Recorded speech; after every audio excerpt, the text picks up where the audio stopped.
This Indiana woman said that her dead 18-month-old daughter was going to be the next Jeffrey Dahmer and that basically she was an asshole.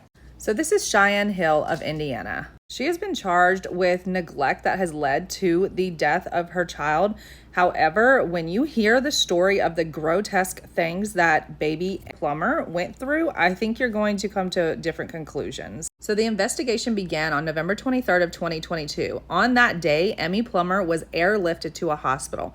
She had a brain bleed, a broken collarbone, and bruises all over her hands and face, as well as underneath her eyes. Now, a caseworker over this case said that 2 calls were actually made, and one of them was the day of being transported to the hospital, but there was one before as well, reporting that there was likely drug use and child abuse. The caller had reported that baby had what appeared to be 3 fingerprint marks on one side of her face and one on the other, consistent with what seemed to have been caused by someone grabbing her face and squeezing it. The caller described that the girl's condition was lethargic and that she would not wake up. She appeared half dead and could barely hold her head up. The caller said that baby Emmy's mother, which is Cheyenne Hill, left her despite of her condition and went to work. Now, on Monday, November 21st, Cheyenne Hill also says that she worked 8 hours on Tuesday, and then on the 22nd, she worked 12 hours, and that the babysitter did not tell her that Ellie was feeling unwell. She said that when she picked her up from the babysitter, that that her mouth had been bleeding, but they said it was from her teeth. She said that the babysitter also told her that Emmy had slept all day, and she said if she'd known that, she would have come home to take care of her. She claims that she picked baby Ellie up and then walked upstairs to her apartment because the babysitter lived in the same apartment. And then she gave her a bath and they ate something around 10:30 p.m. And then the next morning, Ellie was snoring. She said she asked her boyfriend to keep an eye on her. And then he called her about an hour later saying, we've got to get her to the hospital. But the babysitter is giving a completely different recount. Now, trigger warning, because this is pretty sad, guys.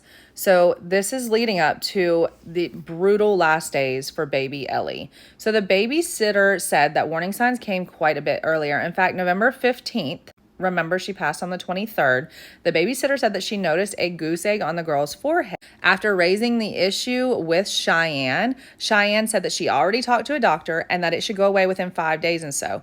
She also quoted and said, "Under no circumstances are you to call an ambulance and take her in yourself. I will make the decisions. This is my child." When baby Ellie came back the next few days on the 16th, the 17th, and the 22nd, the babysitter noticed even more injuries and again raised the issue of medical care. The babysitter said that during this time frame, Ellie's personality really seemed to change, that she was almost more needy. She was clinging to her. She didn't want to be away from the babysitter. And that on November 22nd, the swelling on her head was back. Now, an interview that Cheyenne had with someone at the donor network quoted Cheyenne as saying that her daughter was not a nice kid and that she could have been the next Jeffrey Dahmer, and basically that she was an asshole. This was on the 25th. She had already passed, and this is how she was talking about her child. Now, apparently there's an appalling history of witnesses that have seen her treating her daughter poorly, and what makes me kind of mad about it is why did they not do more if they saw more ahead of time? But I'm going to tell you guys about it. So there's numerous instances in which the defendant allegedly expressed extreme disdain for baby Ellie.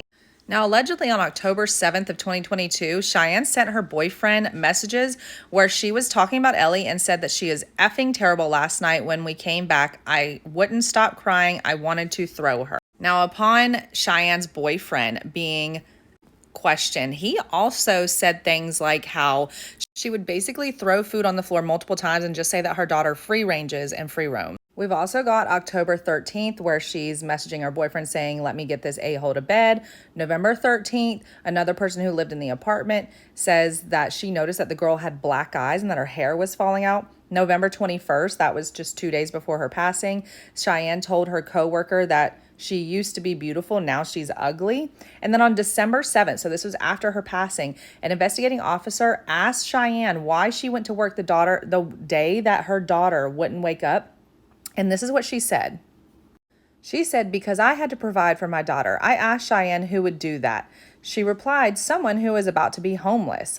I told her being in a time of crisis, that is unimaginable." And her referring to her daughter as being Jeffrey Dahmer, and Cheyenne just laughed at it, said that she was an asshole. Now, police allege that the abuse definitely began around October of 2022 and lasted until her death in November. She is just charged with neglect that led up to her unaliving, which doesn't carry as hefty as a sentence as some other murder charges might. And I really hope that something more comes back to this woman because she is an utter monster. And I feel so bad for baby Ellie in her last days especially. But it sounds like she honestly didn't get a good mother the entire time she was here.